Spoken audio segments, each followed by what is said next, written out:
கிருஷ்ணகிரி மாவட்டம் ஊத்தங்கரையில் இன்று காலை நிலவரப்படி 24 மணி நேரத்தில் 50 சென்டிமீட்டர் மழை குறுகிய காலத்தில் பெருமழையாக கொட்டி தீர்த்துள்ளது. இந்த மழையானது ஊத்தங்கரை பகுதி வடகிழக்கு பருவமழையில் பெரும் மழையை விட 3 மடங்காகும். இது ஒரே நாளில் கொட்டி தீர்த்துள்ளது.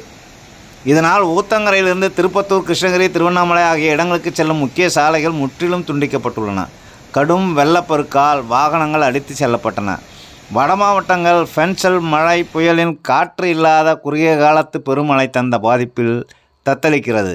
முக்கியமாக தமிழகத்தின் காவிரிக்கு பிறகு 2வது பெரிய நதியான தென்பெண்ணையாற்றில் வரலாறு காணாத வெள்ளப்பெருக்கு ஏற்பட்டுள்ளது. செய்திகளோடு வீடியோ பதிவின் வழியாக பாதிப்புகளையும் பார்க்கலாம் வாருங்கள். கர்நாடக மாநிலம் நந்திமலையில் உற்பத்தியாகும் பெண்ணையாறு தமிழகத்தில் கிருஷ்ணகிரி, தருமபுரி, திருவண்ணாமலை, கள்ளக்குறிச்சி, விழுப்புரம், கடலூர் ஆகிய 6 மாவட்டங்கள் வழியாக பாய்ந்தோடி வங்கக்கடலில் கலக்கிறது.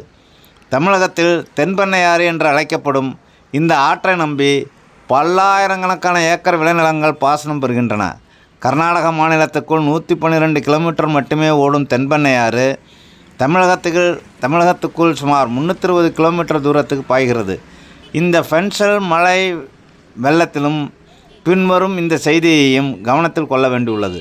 அதாவது காவிரி நீரை அபகரிப்பதைப் போல் தென்பெண்ணையாற்று நீரையும் கர்நாடக பகுதிகளுக்குள்ளேயே திருப்பிவிட அந்த மாநில அரசு நடவடிக்கை எடுத்து வருகிறது.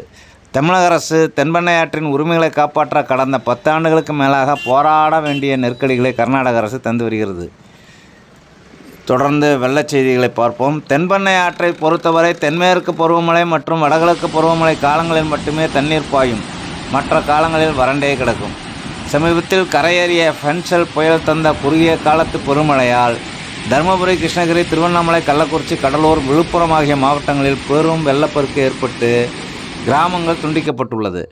நீர்நிலைகளில் நீர்ப்பெருக்கு ஏற்பட்டுள்ளது. பாலங்கள் உடைந்தும் வாகனங்களை வெள்ளப்பெருக்கில் அடித்து செல்லப்படுவதும் நடந்திருக்கிறது.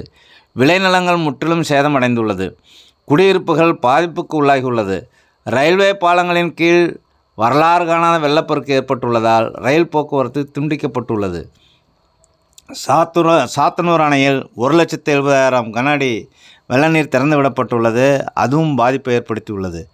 திருவண்ணாமலை அண்ணாமலையார் கோயில் பின்புறம் நிலச்சரிவு ஏற்பட்ட இடத்தில் மீட்பு பணி நடைபெற்று வருகிறது.